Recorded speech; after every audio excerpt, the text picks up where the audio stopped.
歡迎來到煙壺味廚房。花菜搭配雞蛋和西紅柿，沒想到這麼好吃。操作簡單，開胃又下飯。首先準備適量的有機花菜，用剪刀把花肚剪下來。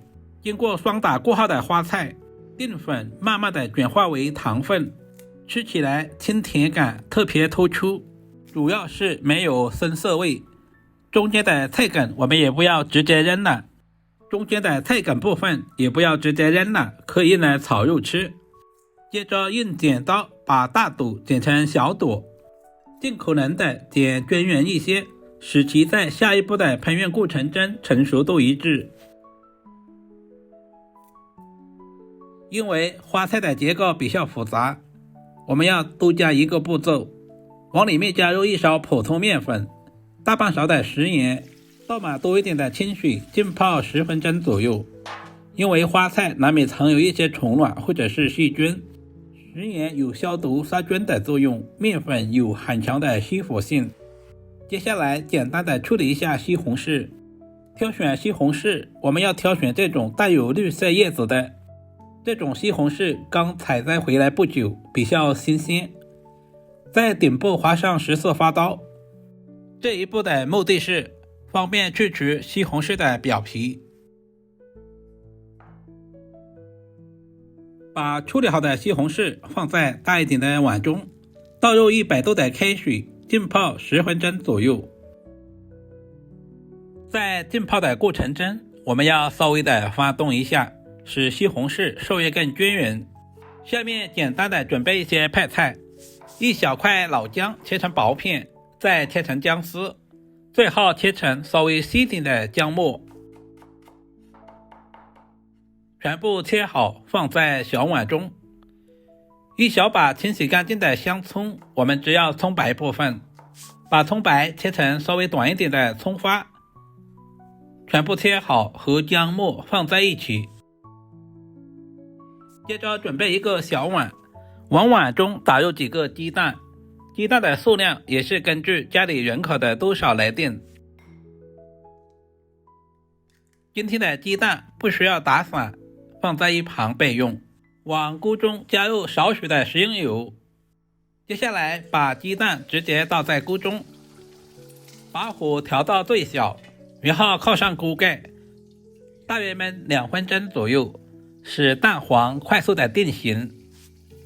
2分鐘以後，我們打開鍋蓋，這個時候的蛋黃也已經慢慢的定型了，我們就翻過來煎另外一面。我們要把雞蛋的2面都煎至金黃，煎出香味。把雞蛋煎至完全定型，煎制成视頻中這樣就差不多了。把煎好的雞蛋放在案板上，簡單的給下刀，切成大約2公分左右的小方塊，這樣方便雞蛋下一步的入味，同時方便老人和小孩食用。全部處理好放在盤中。現在的西紅柿也已經浸泡好了，輕輕的就把外皮給撕下來了。去完皮的西紅柿晶瑩剔透，看着也特別有食慾。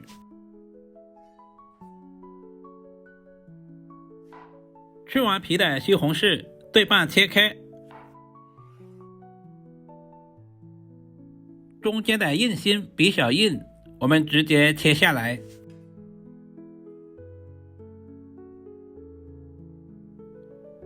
然後把西紅柿切成1公分左右的厚片，接下來再切成小條，最後切成小丁。西紅柿營養豐富，富含豐富的番茄紅素，也是小朋友們特別喜歡吃的。全部切好放在盤中備用。這個時候的花菜也已經浸泡好了，經過這樣處理一下，我們吃着也更加放心。清洗完第一遍之後，直接撈出來，放在乾淨的清水中，或者是流动的清水下都淘洗2遍，直到把表面的一些污垢以及面粉全部淘洗乾淨。放在露塞裡面，充分的控乾水分備用。提前浸泡好的木耳去掉根部，然後把表面的泥沙以及灰塵淘洗乾淨。我們要都淘洗2遍，放在一旁備用。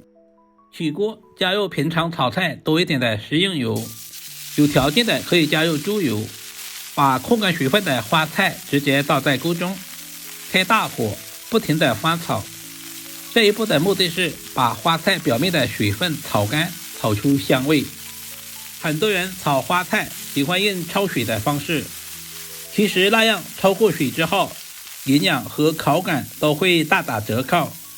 大約翻炒2分鐘左右，把表面的水分炒乾，炒制成視頻中這樣盛在盤中備用。另起鍋加入少許的食用油，下入切好的蔥薑，小火煸炒出香味。接下來把西紅柿丁倒在鍋中，快速翻炒，把西紅柿炒出湯汁。開中火慢慢的翻炒，整個過程大約要2到3分鐘。隨着溫度的升高，西紅柿慢慢的變軟出沙。往鍋中加入少許的食鹽，因為食鹽有很強的穿透力，可以快速的把西紅柿炒出汁水。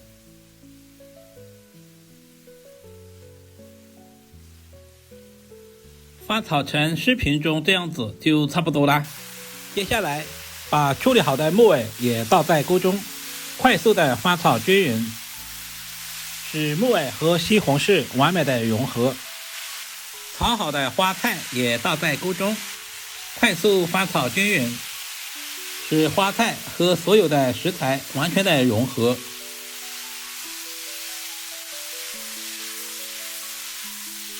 把提前調好的料汁直接倒在鍋中，料汁也特別的簡單，加入了生抽、食鹽、松茸鮮以及玉米澱粉和適量的清水。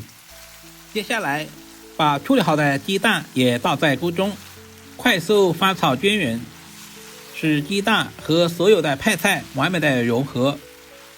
開大火，把鍋裡面的湯汁收至濃稠，使所有食材的表面都能夠裹上醬汁的味道。親愛的朋友們，視頻都看到這裡啦，謝您的花財小數，點個讚再走唄，非常感謝您一直以來的支持與鼓勵。一道營養又下飯的花菜炒雞蛋木耳就這樣做好啦。花菜炒西紅柿木耳荷包蛋，食材常見，做法簡單，酸甜解膩，鮮香又下飯，不管是老人還是小孩都愛吃。好啦，視頻就簡單的分享到這裡啦，我們下個視頻再見吧。